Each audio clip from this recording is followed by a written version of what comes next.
రాజం నియోజకవర్గ TDP MLA అభ్యర్థి Kondru Muralimohan nomination దాఖలు చేశారు. ముందుగా పోలిపల్లి పైడితల్లి అమ్మవారి దేవాలయంలో ప్రత్యేక పూజలు చేశారు. అనంతరం పార్టీ నాయకులు కార్యకర్తలతో భారీ ర్యాలీగా వెళ్లి రిటర్నింగ్ అధికారికి తన నామినేషన్ పత్రాలను అందజేశారు.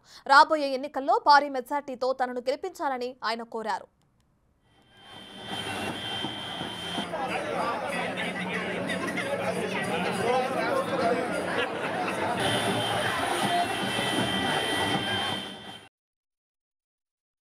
నామినేషన్ తెలుగుదేశం పార్టీ తరఫున ఎన్డీఏ అభ్యర్థిగా ఈరోజు నిలబడడం జరిగింది.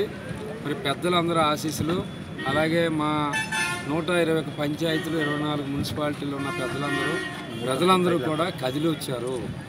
అందరూ కూడా ఎంత ఎంత ముందుగా జరగాలి ఎలక్షన్, మే 13వ తారీఖు ఎప్పుడు వస్తుందని వెయిట్ చేస్తున్నారు.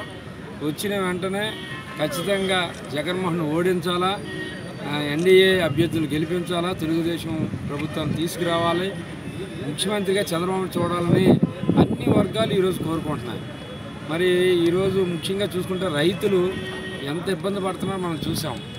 ఈరోజు ఆయనకి జగన్మోహన్ రెడ్డికి రైతులంటే ప్రేమ లేదు, మహిళలంటే ప్రేమ లేదు, ఎస్సీ ఎస్టీ బీసీలు వర్గాలంటే మైనార్టీలంటే ప్రేమ లేదు, అలాగే మరి ఉద్యోగస్తులంటే ప్రేమ లేదు.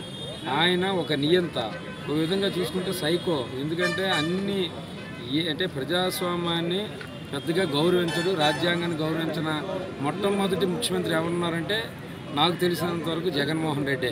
ఎందుకంటే ఆయన పెద్దగా చదువు లేదు కదా, అందుకోసమని.